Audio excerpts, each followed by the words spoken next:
All right, Mark here, R&D Manager at Eastwood. Another quick tip, utilizing the corner of a workbench for multiple tools. You can see we have some strategic holes drilled here. What that does, quickly line up different products. Got some welded washers here with wing nuts. Quick clamp them underneath. When you're done with that,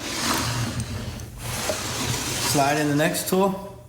Do the same thing. Drop in, wing nuts underneath. Saves a lot of space.